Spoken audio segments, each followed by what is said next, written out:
주일 예배에 나오신 여러분들을 주의 이름으로 환영합니다. 오늘은 야고보서 1장의 말씀을 통해 일편단심이라는 제목으로 말씀을 함께 나눌까 합니다. 우리가 함께 읽은 야고보서는 하나님과 주 예수 그리스도의 종인 야고보에 기록되었습니다. 이 서신을 기록한 야고보는 예수님의 동생인 야고보입니다. 그는 예수님께서 이 땅에 계셨을 때 메시아임을 부인했습니다. 부활하신 주님을 본 후에 예수님을 구원자로 메시아로 따르기 시작합니다. 사도행전 15장에서 이 야고보는 교회 전체를 진행하는 교회의 수장이 되어 있습니다. 그는 지금 흩어져 있는 12지파를 대상으로 서신을 기록합니다. 흩어진 12지파는 주 예수 그리스도를 믿는 믿음을 가진 성도들을 의미합니다. 사도행전에 기록되어 있는 것처럼 예루살렘에 큰 핍박이 일어납니다. 그 박해로 인해 성도들이 곳곳에 흩어집니다. 하나님께서는 그들을 흩으심으로 사명을 부여해 주십니다. 나그네와 같은 그들은 흩어진 자리에서 예수 그리스도의 복음을 증거하며 거룩한 백성으로서의 사명을 감당해야 했습니다.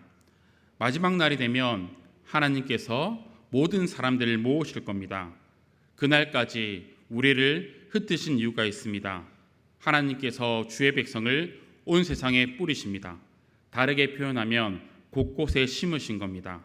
작은 씨가 큰 나무로 자라듯 흩어진 자들은 거룩한 씨앗으로 심겨져 열매를 맺어야 하는 사명이 있습니다. 세상에 뿌려진 성도들은 믿음으로 살아야 했습니다. 하지만 세상이라 불리는 곳은 그렇게 만만하지 않습니다. 우리는 세상에서 수많은 유혹과 시험을 당하기도 합니다. 오늘 말씀은 우리가 경험하고 있는 시련과 어려움을 설명하고 있습니다. 그와 함께 하나님의 백성들이 시험에 빠질 수밖에 없는 원인을 진단하고 있습니다. 2절에서 여러 가지 시험을 당한다고 말씀합니다. 흩어진 12지파가 경험하는 시험은 세상의 부와 세상의 가치관에 관한 시험이었습니다. 저는 신대원을 졸업한 후에 지금까지 SFC 간사로 사역합니다. 특히 대학 사역을 오래 했습니다. 고등학교를 갓 졸업한 학생들이 대학에 들어옵니다. 그들은 믿음의 공동체에서 신앙으로 교육받습니다. 짧게는 4년, 길게는 6년, 7년 이 대학 생활을 마친 후에 세상으로 보내집니다. 이 사회초년생들이 맞이하게 된 세상은 그들이 기대했던 것과는 너무 다릅니다. 세상은 갑과 을의 구조입니다. 사랑과 평등과 용납과 발음을 배웠지만 세상이 우리에게 요구하는 것은 시기와 질투와 차별과 소외였습니다. 약자를 선대하기보다는 강자에게 아부하는 법을 그들은 먼저 배웁니다. 돈과 권력이 중심이 되어버린 그 세상을 경험하게 된다는 겁니다. 세상은 그들에게 말합니다. 사회는 다 그런 곳이다. 그리고 세상의 법칙을 따라 살아가야 한다라고 말합니다. 이 갈등 가운데 수많은 시험과 어려움들을 그들은 맞이하게 됩니다. 그래서 갓 취업을 했던 친구들을 만나게 되면 그 친구들은 항상 저에게 하소연을 합니다. 그리고 가끔씩은 울기도 합니다. 내가 생각했던 세상과는 너무 다르다, 너무 힘들다, 어렵다라고 말하는 겁니다. 저도 대학 시절 휴학을 하면서 1년 동안 아르바이트를 한 적이 있습니다. 그곳에서 부당한 수입을 얻기 위해서 거짓을 요구받은 적이 있습니다. 아침부터 저녁까지 일을 했습니다. 그런데 어느 날 회식비가 필요하다는 명분으로 일주일에 하루는 9시까지 야근을 했다는 서류에 사인을 해라는 것입니다. 이것은 거짓입니다. 옳지 않습니다. 하지만 세상은 이것이 당연한 것처럼 요구를 했던 겁니다. 이런 세상 가운데 우리는 갈등과 충돌을 일으킵니다. 나는 정직하기 원합니다. 하지만 정직을 거부하는 세상입니다. 나는 약자를 도우며 살아가고 싶지만 약자들을 무시하고 강한 자만 살아남는 양육강식의 세상입니다. 이곳에서 그리스도인들은 마음의 상처를 받고 눈물 짓습니다. 처음 취업을 하고 사회에 발을 내디딘 그들의 얼굴에는 수심이 가득합니다. 눈에는 눈물이 가득 차 있습니다. 그렇게 세상과 싸워 나가는 겁니다. 갈등 속에서 어느 정도의 타협을 배웁니다. 내가 지금까지 교회에서 믿음의 공동체에서 배운 말씀의 가치관과는 전혀 다른 세상의 가치관 속에 점점 물들어가는 겁니다. 야고보서에 등장하는 그리스도인들 또한 이러한 어려움 가운데 시험 당하고 있습니다. 야고보는 시험을 당할 때 3절에서 인내, 5절에서 지혜, 6절에서 기도를 해결책으로 제시합니다. 그 중에서 이 시간 우리가 집중하고 싶은 것은 시험을 당하는 원인입니다. 우리는 왜 날마다 시험에 빠지는 것입니까? 우리가 시험 당하는 가장 중요한 원인은 무엇입니까? 야고보서 1장 13절은 이렇게 말합니다. 하나님은 우리를 시험하는 분이 아니다. 시험 당하는 원인은 하나님에게 있는 것이 아니라 나에게 있습니다. 1장 8절은 그 원인을 이렇게 진단합니다. 두 마음을 품었다. 헬라 원어를 그대로 직역하면 마음이 나누어졌다는 뜻입니다. 우리가 시험에 빠지는 이유는 우리의 마음이 나눠졌기 때문입니다. 우리의 마음이 양다리를 걸치고 있습니다. 하나는 하나님을 향해, 하나는 세상을 향해 있습니다. 하나님께서 우리에게 원하시는 마음은 한 마음입니다. 전심입니다. 우리는 일편단심이라는 말을 잘 알고 있을 겁니다. 우리의 마음이 하나님을 향해 일편단심이라면 그 마음은 결코 흔들리지 않습니다. 일편단심의 대표적인 인물이 고려 말기의 충신이었던 정몽주입니다. 아버지와 함께 조선을 세운 이방원은 정몽주를 자기 사람으로 만들고 싶었습니다. 하지만 정몽주는 단신가라는 시조를 지어서 자신의 마음을 이렇게 표현합니다. 이 몸이 죽고 주고 일변번 고쳐주고 백골이 진토되어 넋이라도 있고 없고 이명한 일편단심이야 가실 줄이 있으랴. 정몽주는 끝까지 고려를 지키다가 죽임을 당합니다. 일편단심은 마음이 하나밖에 없는 겁니다. 다른 곳에 눈길을 주지 않는 겁니다. 오직 하나의 마음입니다. 마음이 하나밖에 없으니 어떤 유혹에도 흔들리지 않는 것입니다.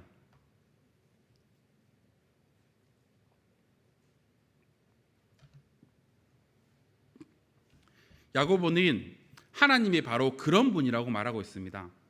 5절의 말씀에서 하나님을 향해 후회 주시고 꾸짖지 않는 분이라고 설명합니다. 후회라고 번역된 이 헬라어 단어는 하프로스라는 단어입니다. 이 단어는 신약 성경 가운데서 딱 한 번 등장합니다. 이 단어의 의미는 단순함 혹은 단일함입니다. 야고보는 이 단어를 통해서 8절에 두 마음을 품은, 다시 말해 나누어진 마음과 대조를 이루고 있습니다. 우리가 믿는 하나님은 두 마음을 품지 않습니다. 우리가 믿는 하나님은 나눠지거나 흔들리는 분이 아닙니다. 하나님은 단일한 분입니다. 복잡하지 않습니다. 두 마음을 품고 이렇게 저렇게 마음을 바꾸는 분이 아니라는 겁니다. 다른 마음을 품고 꼼수를 부리지 않습니다. 약속한 것은 반드시 이루는 분입니다. 우리를 향한 하나님의 마음도 순전한 마음 한 마음입니다. 하나님께서 우리를 사랑하는 방식이 이와 같습니다. 우리를 사랑한다고 말씀합니다. 그분께서 사랑한다고 말씀하시면 우리를 향해 전심으로 한 마음으로 사랑합니다. 그 사랑이 예수 그리스도의 십자가에서 선명하게 드러납니다. 우리를 사랑하시되 자기 아들을 십자가에 내어 주면서까지 끝까지 사랑하는 하나님입니다. 요한복음 13장 1절은 이렇게 말씀합니다. 세상에 있는 자기 사람들을 사랑하시되 끝까지 사랑하시느니라. 하나님의 백성들은 하나님으로부터 그 사랑을 받는 자입니다. 우리가 시험에 빠진 이유는 우리의 마음이 하나가 아니기 때문입니다. 마음이 나눠져 있습니다. 하나님께 향할 마음이 하나님이 아닌 욕심으로 가득합니다. 우리의 입술로는 하나님을 사랑한다 말하지만 우리의 마음은 하나님을 떠나 세상의 욕망을 추구하며 세상을 사랑하고 있습니다. 이 시대에 자주 쓰이는 단어 중에 하나가 꼼수와 진정성입니다. 꼼수는 앞과 뒤가 다른 겁니다. 진정성은 말과 행동과 그들의 태도가 동일하다는 것을 의미하는 겁니다. 이 진정성이란 것은 이 시대의 리더 가운데 중요한 덕목이 되었습니다. 겉과 속이 다른 세상 가운데 투명한 사람, 말한 대로 행동하는 동일한 진정성을 가진 사람을 찾습니다. 말과 행동이 일치하는 겁니다. 말과 삶이 일치하는 겁니다. 우리의 고백과 하나님을 향한 마음이 일치하는 겁니다. 다시 말해서 한 마음을 가지고 한 마음밖에 없으니 그 마음을 따라 살아가는 것입니다. 야고보서 3장인 말과 말씀의 신학을 통해서 우리가 시험에 빠지는 원인을 진단합니다. 야고보는 인간의 타락을 말과 말씀으로 설명합니다. 하나님께서 세상을 창조하실 때 아담과 하와에게 이 세상을 다스려라 말씀합니다. 그리고 그들에게 동산 중앙에 있는 선악을 알게 하는 나무 열매를 먹지 말라 명하십니다. 얼마 후에 뱀의 형상을 가진 사탄이 하와에게 다가와 또 다른 말로 속삭입니다. 하나님이 금하신 동산 중앙에 있는 나무 열매를 먹으라. 그 열매를 먹으면 하나님처럼 될 수 있다. 하와는 하나님의 말씀과 사탄의 말 앞에 갈등하기 시작하는 겁니다. 지금 두 마음을 품은 겁니다. 하나님만 따르면 되는데 그녀의 마음 가운데 이미 다른 마음을 품어버렸습니다. 하나님의 말씀과 사탄의 속삭임, 이 두 말의 무게를 재면서 결정을 내리려고 하는 겁니다. 이제 갈등이 시작됩니다. 두 마음이 들어왔기 때문입니다. 하나는 하나님의 말씀을 따라야 한다는 순종의 마음입니다. 다른 하나는 이 나무 열매를 먹고 하나님처럼 되고 싶다는 욕망입니다. 이 갈등에서 그들은 하나님보다 욕심을 선택합니다. 욕심이 잉태하여 죄를 낳고 이것이 결국 사망으로 우리를 이끄는 겁니다. 잠언 4장 23절은 이렇게 말합니다. 함께 읽겠습니다. 시작.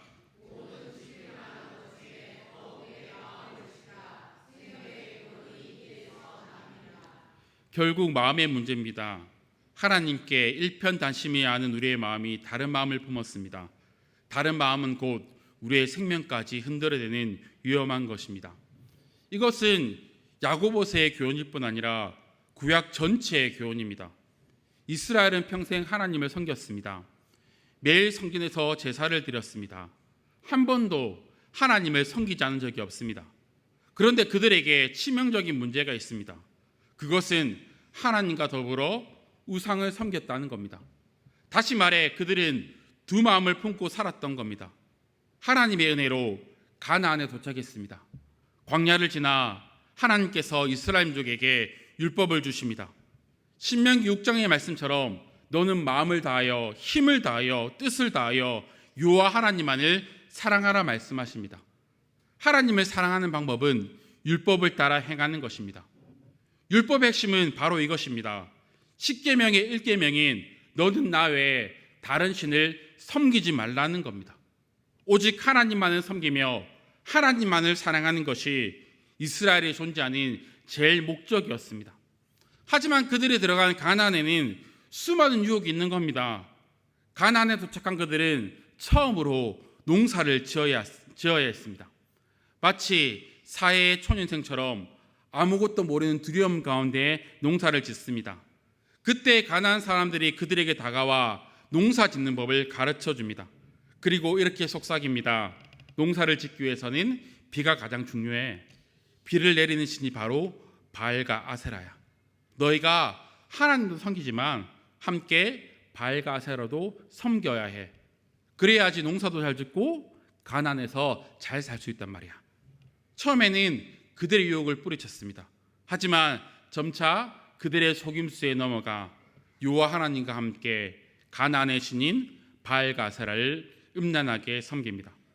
이스라엘은 하나님만 섬기기 위해 선택받은 하나님의 백성입니다. 하나님께서는 그들에게 첫 계명으로 여호와 하나님만을 섬기라고 명하십니다.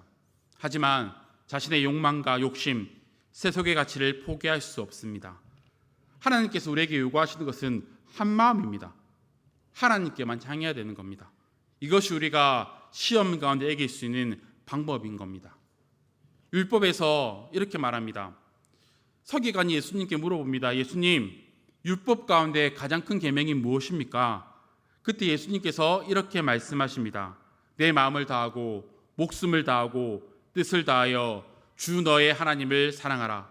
이것이 크고 첫째 되는 계명이다. 전심입니다. 마음을 다해 주님을 섬기고 사랑하는 것입니다. 이것이 우리의 인생의 목표이며 삶의 이유입니다. 이것이 바로 예수님께서 또한 야고보서에서 또한 10계명 가운데서 우리에게 말씀하고 있는 우리의 삶의 방향, 하나님의 삶의 태도여야 한다는 겁니다. 다른 마음은 없습니다. 하나님을 향한 마음 하나뿐입니다. 거기에는 꼼수나 불순물이 들어갈 수 없습니다. 주께서 우리에게 요구하시는 것은 순전함입니다. 주님께서 우리에게 순전한 사랑을 보여주신 것처럼 우리 또한 주님을 닮아 순전하게 전심으로 변함없는 사랑과 충성을 보여드려야 합니다. 마지막으로 하나님께서 우리에게 두 마음을 품지 말라, 오직 하나님만 사랑하라 말씀하시는 이유는 하나님께서 그렇게 우리를 사랑하셨기 때문입니다. 우리는 하나님으로부터 그 사랑을 배웠습니다. 나와 같은 자를 위해 자신의 아들을 내어주었던 변함없는 그 사랑, 하나의 마음밖에 없었던 그 사랑을 내가 배웠습니다. 내가 처음 주님을 만났을 때, 그 사랑을 경험했을 때 우리의 마음도 하나밖에 없는 것처럼 주님만을 사랑했습니다. 그때는 지금보다 더 큰 어려움이 있었습니다.